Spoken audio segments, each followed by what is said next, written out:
It's that time again. It's time for another Saturday night special where we talk about everything rockhounding related. Well, this past week put up a video repairing a lapidary saw blade, the Highland Park Agate Eater blade. And I just kind of want to touch on that real quick because I got a lot of things I would like to share with you this week. So I have been running that saw blade for a while now, and my kind of takeaway on it is it's a good blade at that price point, but it's not really my favorite. I feel like there's better options out there depending on what you're doing. And the main kind of takeaway on that blade that I maybe didn't necessarily touch on very well is the thickness of it. If you're cutting a thunder egg, right? If you're just taking a single cut out of a thunder egg, well, it doesn't really matter. But now you start slicing things up, the thickness of your blade will matter more and more as material, well, disappears. So that's something to factor in with it. But go check it out. I think it's a good video. I try to do stuff that allows me, how to say this? I try to do stuff where I get to add to this kind of collective pool of lapidary rockhound knowledge, and that's kind of like an important thing to me, at least, that I get to try to accomplish here on the channel, you know? We just got back from quite the rockhounding trip. We spent a little chunk of time down in Central Oregon and had a blast. Central Oregon has so much to offer. We went to one of our places that we like to camp at relatively often, and well, that place is on the North Fork of the John Day River. And even though it's not really a place to go rockhounding, at least not for most people, I would think. I know as you get farther down onto the actual John Day River, there's better rockhound options. But these rocks here, which was right where we're camping, might look like an amygdaloidal basalt. I guess you could kind of say that it is, except what has filled these vesicles is generally going to be a zeolite. It's going to be analcime and kabazite. So that's cool. The weather-wornness of them kind of just means, weather-worn, water-worn, means that they kind of need to be broken, right, to get at the good stuff. So maybe I'm going to probably put those aside, and later on in the winter, those are going to get smashed up. There was some other rocks there, though, that I thought were pretty good. Now, a little piece of jasper. Look at that. It has some pretty good little color in it. You know, it's just a fun find. You know, you're sleeping next to the river. There's another little piece that has some zeolite in it. Actually got some decent little agates, right? Like, look at the little banding in that. That is not bad. Not bad at all. I wasn't really expecting that. Obviously, a little tiny piece of jasper, but what are you going to do with that? More so just to kind of show, you know, like, we were there on the solstice. Yeah, first day of summer, and it's like stays light out until like 9 or later. So this is actually a little agate. What are you going to do, you know? So, you know, walk around, look at some stuff. It's kind of fun. I love the North Fork camping area. I think it's really good. And, yeah, it's rarely used. I mean, they're not, to be totally honest, there's just not a whole lot there in that area. But the proximity to some cool stuff for us is pretty good. So you'll be seeing some future videos from Central Oregon. When we were down there, you know, one of the things that I like to do is stop and check road cuts, okay? I'm always checking interesting road cuts. We're pulling over, I'm walking back, and, well, as I started to walk back, a good indication that maybe nobody's been at the road cut is when you see there's like a little piles of agate on the side of the road, which although very little, are kind of cute, I guess.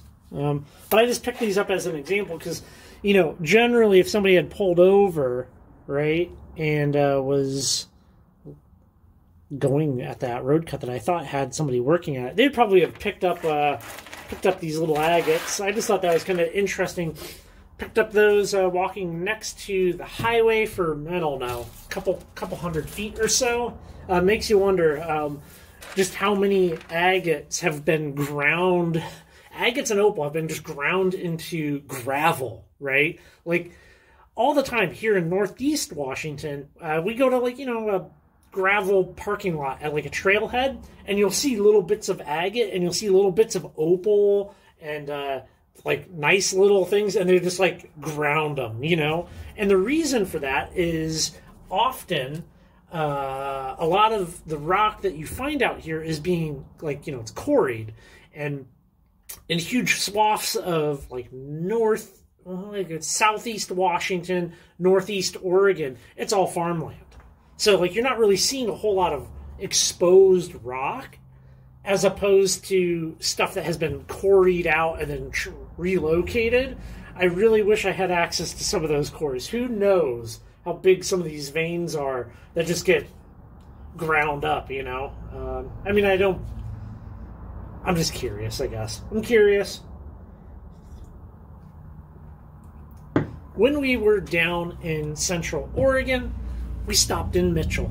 Okay, now in Mitchell, there is the Luckystrike Thunder Egg Claim Owners Museum. And the museum is impressive. The museum is very cool, okay? I would highly recommend, if you are in Mitchell, Oregon, take a little bit of time, swing in. There is such an impressive collection of rock there. I was a little taken back almost. There's just some epic specimens that you can really only enjoy if you are there in person and can see them. It's absolutely fabulous to witness. The Luckystrike is having issues. I really wonder about the future of the Luckystrike Thunder Egg mine.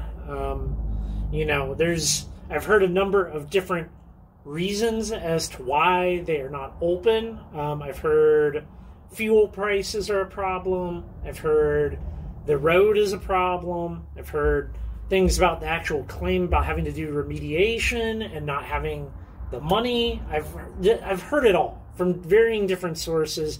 I don't really know what to believe, but I do know that the eggs seem to be becoming slightly more rare. I mean, they're just not as available as they were even several years ago. So when I was at the museum and stuff, she does have some eggs for sale. And since she gave me the tour of the museum, I was like, oh, like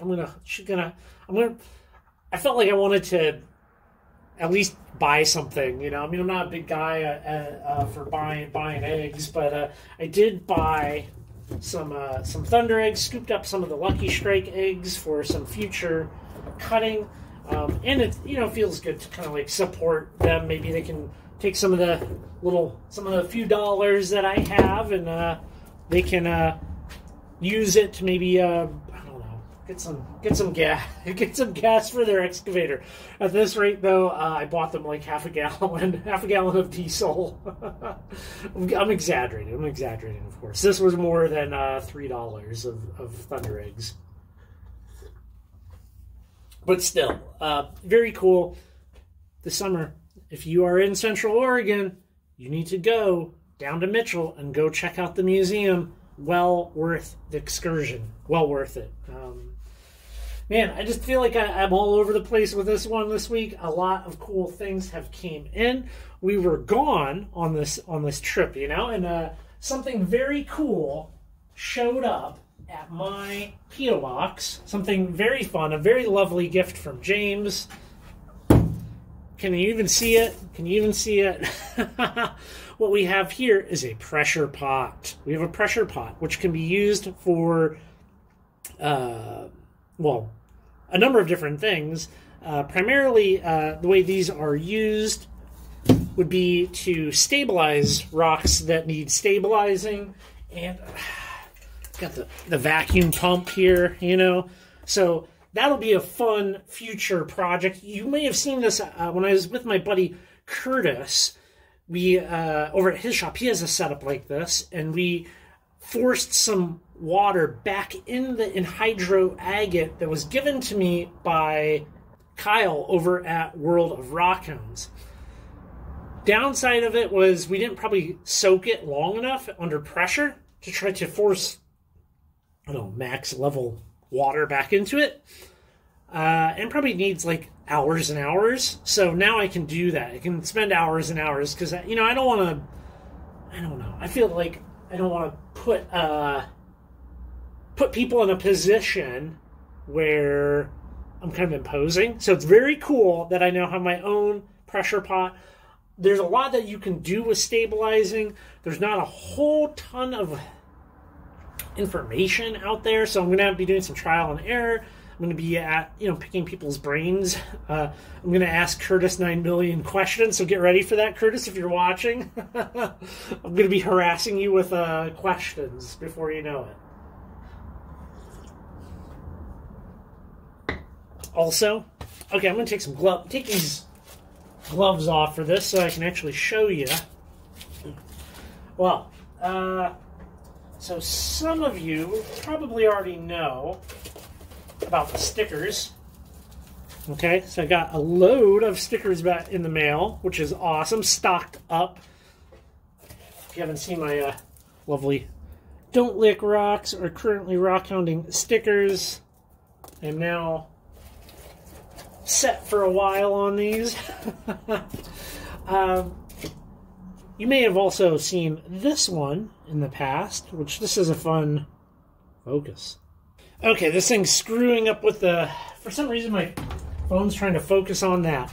So some of you have also seen this one, which I like this one. It's kind of like very 80s, you know, digging at the bottom of some basalt columns, kind of cool. Well, for a limited time, those hologram ones, that's kind of fun. So if you're interested in these, I don't have a very good method of distribution. I don't have like a web store for these.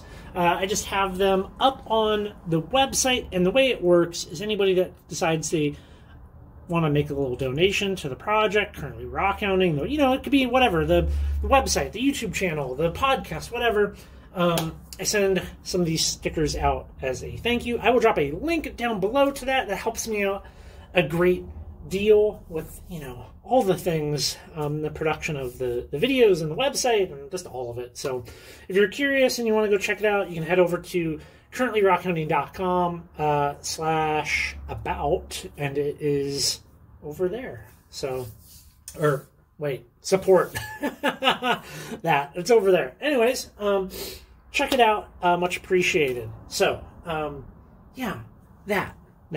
Anyways, one other thing, this coming week, we will be doing a little bit of thunder egg hunting. How about that guy? Look at that. Camera hates me. There we go. It'll be a lot of fun, I promise. All right, everybody. Y'all take care. Go to Mitchell. Get some stickers if you want some stickers, and I will catch you in the next video.